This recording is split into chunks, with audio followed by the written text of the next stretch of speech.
안녕하세요.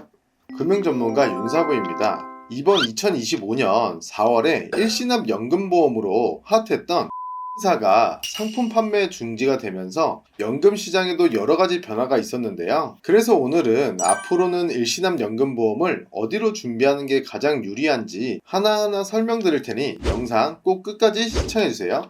여러분들은 연금을 단순히 국민연금이 해결해 줄 거라 믿고 계신가요? 보건복지부에서 발표한 자료에 따르면 기금 적립 규모는 2041년부터 수지적자가 발생하고 2055년에는 기금 소진을 예상하고 있습니다. 만약 이런 상황에 출산율까지 더 낮아지게 된다면 기금 소진이 더 빨리 다다를 수 있다는 의견도 있는데요. 이런 상황 속에서 내가 믿을 수 있는 것은 내가 개인적으로 준비한 사적 연금인 최저보증 변액연금이 큰 힘이 될 수 있겠죠. 최저보증 변액연금보험은 일정 기간 납입을 하고 거치기간을 지나 연금 수령 개시 나이부터 종신토록 수령받는 월 적립식 저축성 연금보험과 내가 가지고 있는 목돈이나 퇴직금 등을 한 번에 납부하고 보험회사가 관리하면서 연금으로 수령받는 월 적립식 외저축성 일시납 연금보험 두 가지로 나뉘게 됩니다. 오늘은 매월 돈을 넣어야 하는 월 적립식이 아닌 내가 가진 목돈을 한 번에 넣는 일시납 연금보험에 대해서 이야기를 해보려고 하는데요. 일시납 연금보험에 대해서는 많이 생소하실 겁니다. 말 그대로 내가 가진 목돈을 한 번에 모두 다 납입하여 보험사에서 유지관리하며 연금으로 수령받는 상품을 말합니다. 일시납 연금보험의 경우 매월 납입하는 적립식 연금보험과 마찬가지로 비과세 혜택을 적용받을 수 있는데요.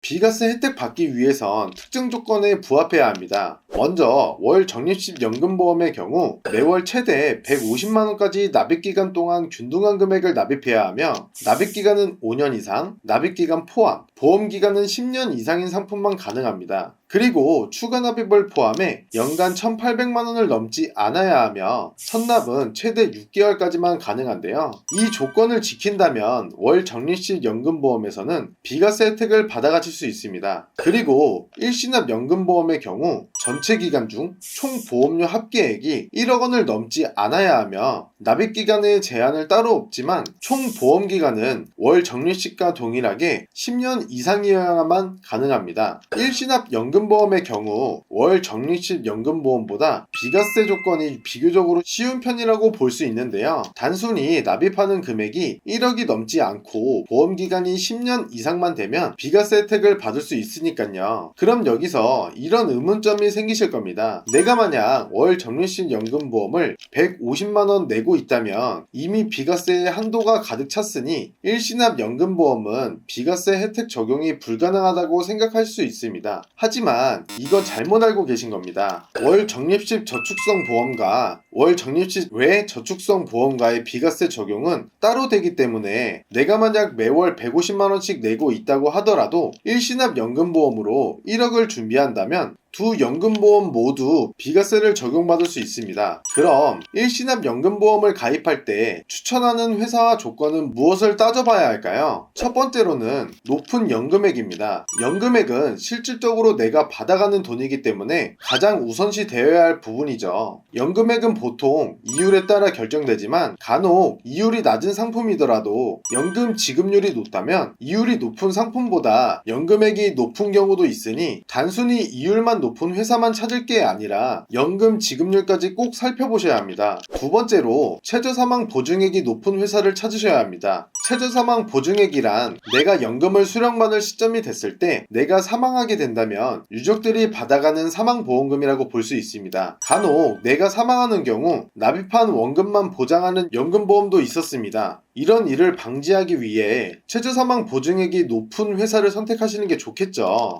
그럼 이 두 가지를 중점적으로 가장 유리한 회사는 어디인지 한번 확인해 보겠습니다. 일시납 최저보증 변액연금보험이 가장 좋은 회사는 두 곳입니다. A사는 계약일로부터 연단위 5%의 금리를 보장하며 B사는 계약일로부터 20년간 연단위 5%, 20년 이후 연금 개시 전까지 연단위 4%의 금리를 보장하고 있습니다. 55세 남성 기준 일시납 1억 원을 넣고 65세부터 연금을 받는다고 가정했을 때 연금 개시 시점 납입 원금은 1억 원이고 연금 개시 시점 평생 연금 기준액은 1억 5천만 원입니다. 금리가 동일하기 때문에 연금 개시 시점 평생 연금 기준 금액 또한 동일한 것인데요. 그렇다고 연금액도 동일하느냐? 그건 아닙니다. A사의 연금 지급률은 4.85%, B사의 연금 지급률은 4.25%로 A사는 연 727만 원을 수령받게 되고 B사는 연 637만 5천 원을 수령받게 됩니다. 꽤나 큰 차이를 보이고 있는데요. 이런 차이의 원인은 바로 연금 지급률 때문입니다. 보험사마다 연금 지급 개시 나이에 따라 연금 지급률을 정해두고 있는데요. 연금 개시 시점 쌓인 평생 연금 기준 금액에 연금 지급률을 계산하면 우리가 받게 되는 연금 금액이 결정됩니다. 이 연금 지급률이 높을수록 내가 받는 연금 소득이 높아진다고 이해하시면 편하실 텐데요. 만약 100세까지 연금을 받으신다면 A사는 2억 5천만 원가량을 수령받게 되며 이는 납입 원금 대비 254%가량입니다. 그리고 B사는 2억 2천만 원가량 연금을 받게 되며 이는 납입 원금 대비 223%가량입니다. 그럼 여기서 A사를 무조건 추천하는 것이냐고 물어보신다면 그건 아닙니다. A사와 B사의 연금 지급률을 보시면 50세부터 60세 미만 그리고 85세 이상일 때 연금 수령 시 연금 지급률은 B사가 더 높고 60세부터 85세 미만 사이의 연금 수령 시 A사가 더 높습니다. 이렇게 연금 수령 개시 나이에 따른 연금 지급률이 다르고 금리 또한 다르기 때문에 이 부분까지 꼭 참고하셔서 알아보시는 것을 추천드립니다. 그럼 다음으로 나이대별로 1억 원을 일시납 후 10년 동안 거치한 뒤 수령 받는다면 연금액은 어느 정도인지 보여드리겠습니다. 남성 기준으로 40세에 1억을 일시납하고 10년 거치 후 50세부터 연금을 수령받는다면 A사 기준 450만원, B사 기준 525만원으로 B사가 유리하고 45세에 1억을 일시납 후 55세부터 수령받는다면 A사와 B사 모두 연금 지급률이 동일하기 때문에 562만 5천원을 매년 종신토록 받아가실 수 있습니다. 그리고 50세 일시납 후 60세 수령, 55세 일시납 후 65세 수령의 경우 A사가 더 높은 연금 지급률로 더 많이 받아가실 수 있습니다. 이처럼 연금 개시의 나이에 따라 유리한 회사가 달라지니 추가적으로 궁금하신 게 있다면 위에 보이시는 카카오톡 채널이나 연락처로 문의 주시면 꼼꼼하고 친절하게 상담 도와드리도록 하겠습니다. 오늘 영상은 여기까지고요. 다음 영상은 더욱 유익한 정보로 찾아뵙겠습니다. 감사합니다.